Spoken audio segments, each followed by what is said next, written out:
Hello. Sustainable investing is being challenged like never before.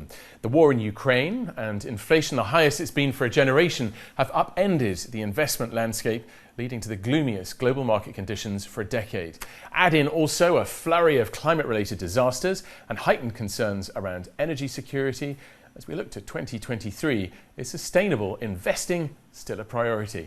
Well, joining me is Jen Tan, Head of Sustainable Investing at Fidelity, with your outlook. What are clients telling you?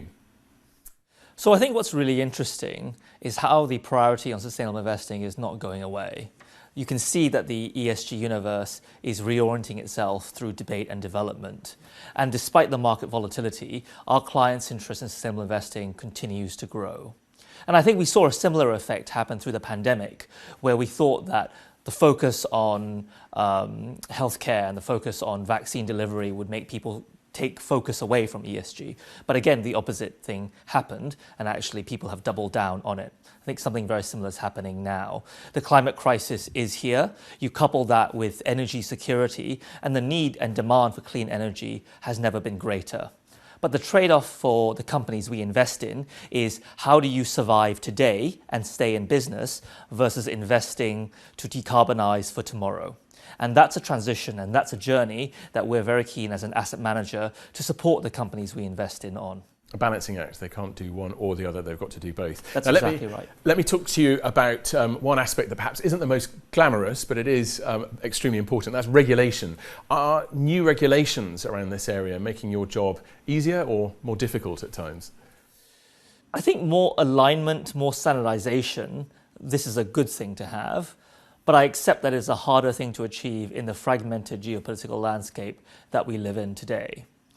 The regulation is well-meaning. The regulations are primarily aimed at improving disclosure and transparency for the end client, the end consumer. But the problem is that different sets of regulations with different disclosure requirements will provoke different types of information that will make it more confusing, not more transparent for those clients. And so our role as an asset manager is to help to guide our clients through this, to help them to interpret that information correctly, all the while engaging with regulators to make sure that we're not creating unintended consequences from those regulations. Well, information and data, the quality of that data, has been one of the key issues for ESG, ways of measuring ESG. How is that changing over the coming year, do you think? So I'm optimistic that in 2023, we're going to see a step change in the quantity of data that's available. And you can see a lot of new mandatory regulation promoting that. So whether it's mandatory TCFD climate reporting, or the new International Sustainability Standards Board, ISSB, or the new European directive, the Corporate Sustainability Reporting Directive, all of this will increase the quantity of information that's available. The onus is now on us as investors to make use of that information correctly and draw the right conclusions about the companies that are on a genuine transition path.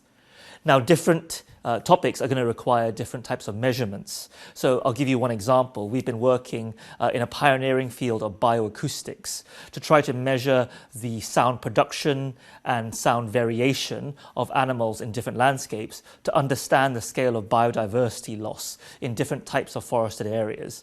And this will hopefully contribute to our understanding of the impact that the companies have on the environment and nature. So having to become quite creative actually in how you measure the data to come up with things that are really robust. That's right. Now let's finally look at your prediction for 2023 as we look at sustainable investing. Where do you think we'll be in a year's time? So there's no doubt that sustainable investing has had a tough year, but I think that something stronger and more robust and more resilient is going to emerge at the other end of it. And we are going to have access to better tools, better analytics that will help us to integrate sustainable investing and ESG into our investment process. One thing I want to call out is the focus and the progress on nature. So COP27 was not quite the blockbuster that COP26 was, but there was a lot of positive discussion and action plans around nature recovery and nature positive movements. COP15 will provide additional impetus into that focus on nature. I expect us to be able to make more progress around how we measure that kind of risk and how do we more positively contribute to that recovery. Well, Jen Tan, thank you very much indeed. And for a full range of Outlook 2023 material, head to fidelityinternational.com or your local Fidelity website. But that's all from us for now. From Jen and me, Goodbye.